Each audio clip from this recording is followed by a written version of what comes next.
Lucille Ball didn't just change television, she changed how money moves through it. On camera, she was America's most beloved redhead. Off camera, she made a series of gutsy, almost counterintuitive decisions that turned a sitcom into an empire, and an empire into generational wealth. She was an icon, a living legend, and let's face it, a comedic and business genius rolled into one along with her talented husband, Desilu. For those of us who grew up with I Love Lucy in our lives, we all know just how loved and cherished she was. The laughs were many and the success historic. The story starts with chocolate factory chaos and grape-stomping hijinks, but the real twist is financial. The way Lucy and Desi quietly hacked the business model of TV, then parlayed that into a studio sale so large it still echoes through Hollywood ledgers. By the time Lucy left the stage in 1989, her name was still printing checks, her image still licensing, and her family still stewarding a brand that refuses to age. And yes, there were controversies, flops, even courtroom scuffles. But that only makes the fortune more interesting. Let's follow the money. Before Lucy, most TV was live, disposable, and centered in New York. Lucy and Desi insisted on filming I Love Lucy in Los Angeles on 35mm film with a 3-camera setup in front of a live audience. It cost more. It was a headache, and it was brilliant. They traded some paycheck today for ownership tomorrow, negotiating to retain rights to filmed episodes.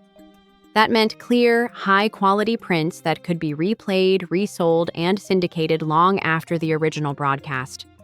In one swoop, a sitcom became an asset. Reruns weren't just a novelty anymore. They were a new revenue stream that could compound, bankroll expansion, and, if you were as strategic as Lucy, open the door to bigger plays. They didn't merely pioneer a production technique. They created a template for residual money.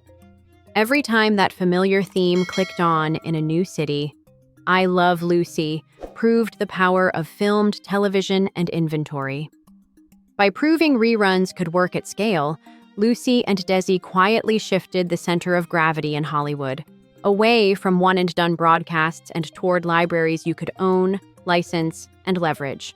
That's not a punchline. That's a business model. But owning episodes was just the first chess move. The next one was riskier and richer. Here's the pivot most people forget. In 1956, Lucy and Desi sold the I Love Lucy episode library to CBS for roughly $4.3 million. To some, it looked like surrendering the goose that lays golden eggs.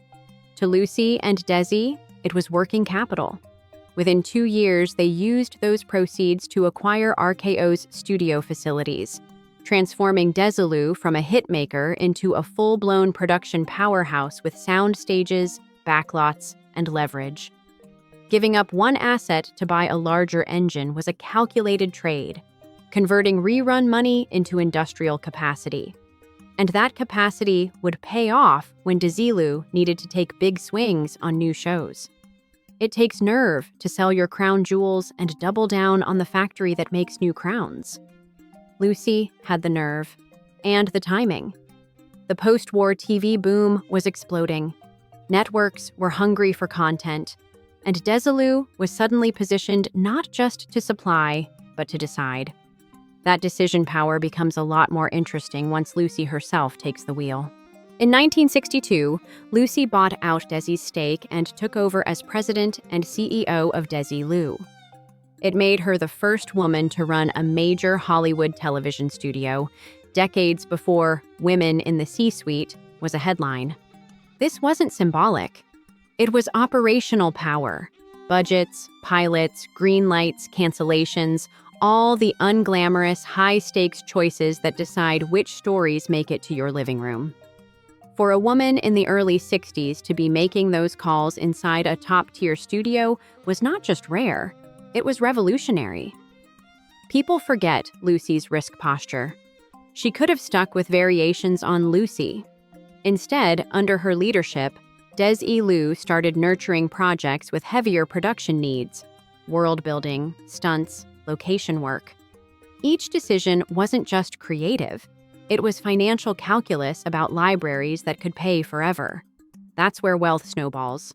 Two of those risky ideas would outlive almost everything made that decade. Star Trek was not a layup. NBC rejected the first pilot, The Cage, as too cerebral. Most studios would have walked away. Lucille Ball championed a second pilot, Where No Man Has Gone Before, and kept the project alive long enough for it to launch in 1966. That single yes effectively created one of entertainment's most valuable sci-fi universes. At the same time, Desilu rolled out Mission Impossible, high-concept espionage with elaborate set pieces and a now iconic theme. Launched in 1966 under Desilu, it ran 7 seasons, then reappeared in the 80s, and later exploded into a blockbuster film franchise. That is long-tail IP in action, from Lucy's slate to modern box office. And don't skip The Untouchables.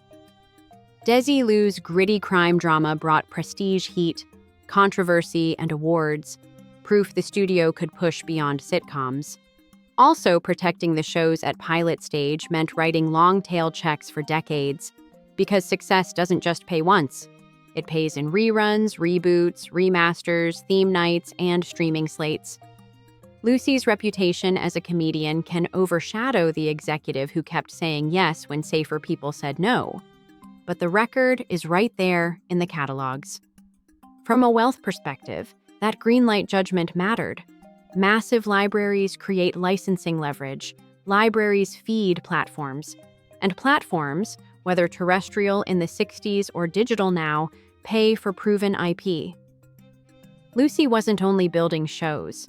She was building a future where Desilu's DNA would keep earning. She wasn't just a performer. She was a visionary who saw potential in ideas others passed on. That alone makes her an icon beyond comedy. Outside of her TV empire, Lucille had a long and varied film career. Before she became America's favorite redhead, Lucille's early years in Hollywood weren't exactly glamorous. In the 30s and early 40s, she mostly got B-movie roles, often labeled the Queen of the B's because she never seemed to land that one big breakout part. Producers liked her, but didn't quite know what to do with her. She was pretty, of course, but not in that classic leading lady way that studios wanted. Her comedic talent, which would later become her trademark, was initially seen as a liability. Back then, many thought women weren't supposed to be loud, clumsy, or funny in a big way, especially not in front of an audience. Lucille defied all of that, but it took a long time for Hollywood to catch up. Despite all this success, Lucille constantly faced criticism. Some people thought her brand of comedy was too physical or silly. Others couldn't handle the idea of a woman being in charge. Ball was so much more than Lucy Ricardo. She was a pioneer, a powerhouse, and a one-of-a-kind talent. Whether she was running a studio, producing hit shows, cracking up audiences on screen, or changing the game behind the scenes, she always brought her A-game. Her contributions didn't just entertain, they reshaped the industry and opened doors for so many others. That's why her legacy still shines just as brightly decades after her last performance. But of course, while she became an icon of comedy and a pioneer in television, her path to success was anything but smooth. She was tested, like other big stars along their journey. Career blocks and challenges. In fact, Lucille faced plenty of rejection, criticism, and even a few tough moments where it seemed like her career might completely stall. Behind the big laughs and red hair was a woman constantly battling for recognition in a male-dominated industry. Desilu, under Lucy's leadership, shepherded Star Trek into existence and gave Mission Impossible its views. The Untouchables kept crime drama gritty and urgent.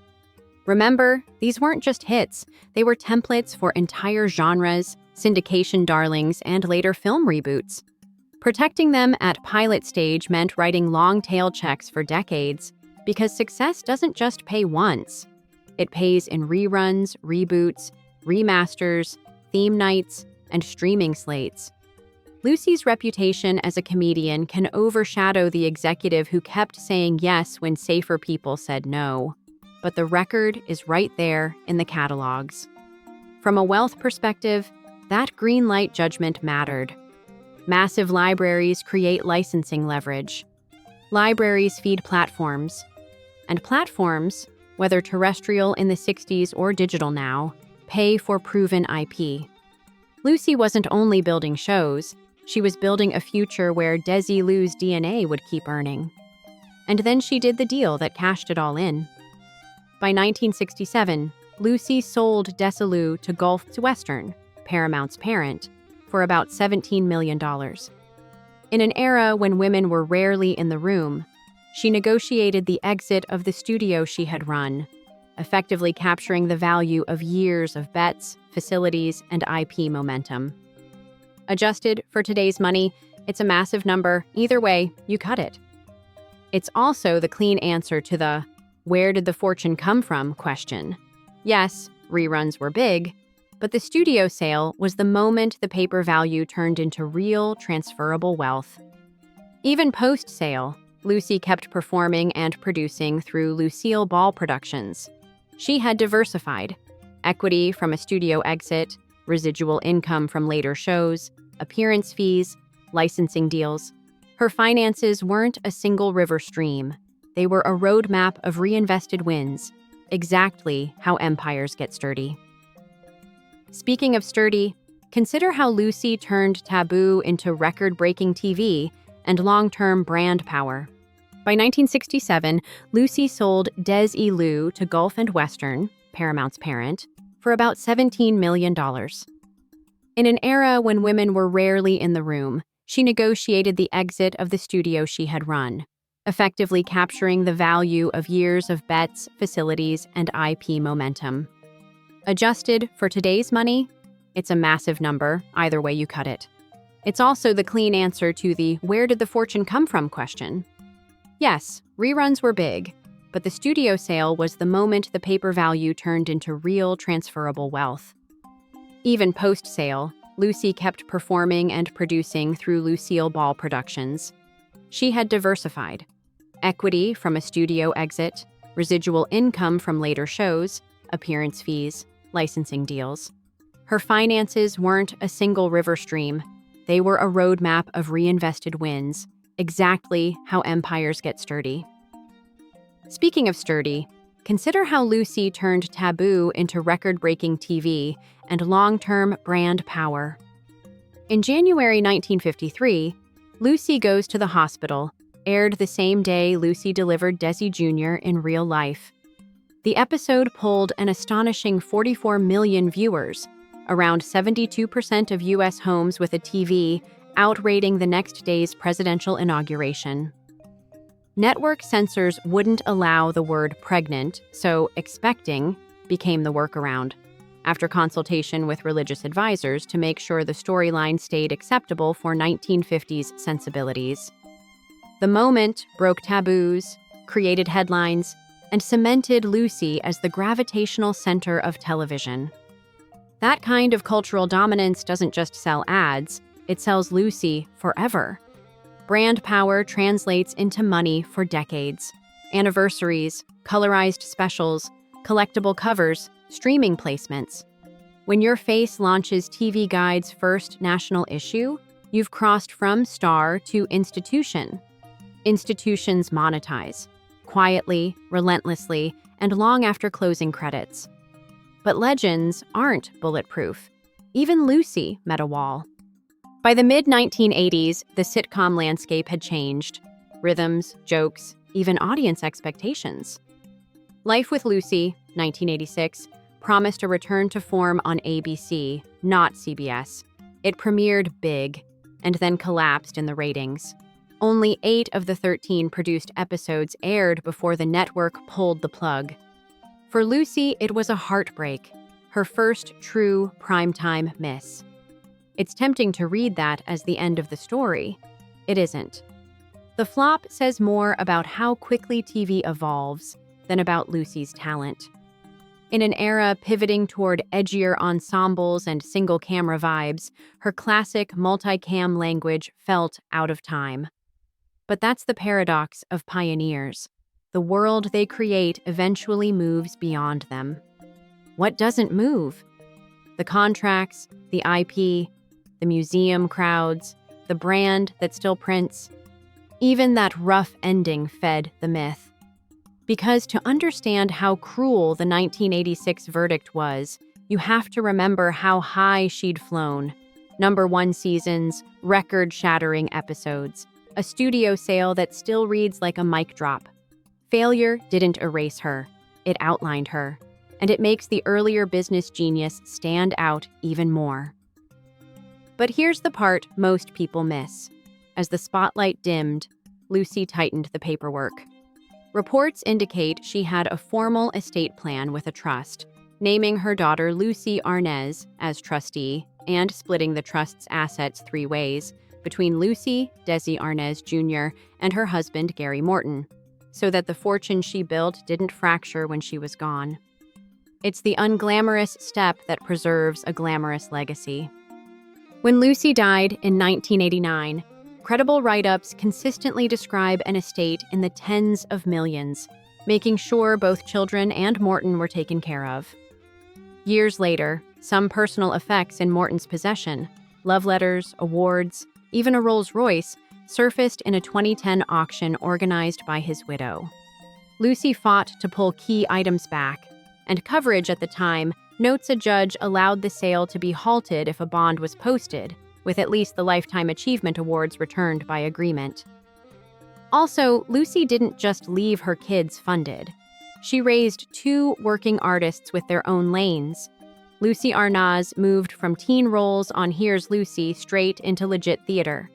She made her Broadway debut in They're Playing Our Song, 1979, winning a Theater World Award and the LA Drama Critics Circle Award. She earned a Golden Globe nomination for The Jazz Singer, 1980, then pivoted into producing, winning an Emmy as executive producer of Lucy and Desi, a home movie, 1993, and later nabbing another Emmy nomination for CBS's I Love Lucy 50th Anniversary Special, 2002. In between, she kept a steady stage career, Lost in Yonkers, Pippin, concert work, and more. Desi Arnaz Jr. started early as drummer for Dino, Desi, and Billy, scoring mid-60s hits and opening for the Beach Boys, then co-starred with his mom and sister on Here's Lucy, 1968-72. He moved into film, Red Sky at Morning, 1971, and was named a Golden Globe Most Promising Newcomer. Later, he leaned into music and producing, helped restore the Boulder Theater near Las Vegas, and periodically resurfaced on projects like The Mambo Kings, playing his father, and as an executive producer on Being the Ricardos in 2021. Meanwhile, the brand Lucy built kept working. In Jamestown, New York, her hometown, the Lucille Ball Desi Arnaz Museum draws year-round visitors, with set recreations, costumes, and a curated history of Desilu's innovations. The museum and the associated comedy center are part of how a mid-century star stays culturally present in a streaming world. Every new exhibit, anniversary, or doc invites a fresh licensing cycle. Who owns the classic shows today? The short answer: Paramount, Global, CBS.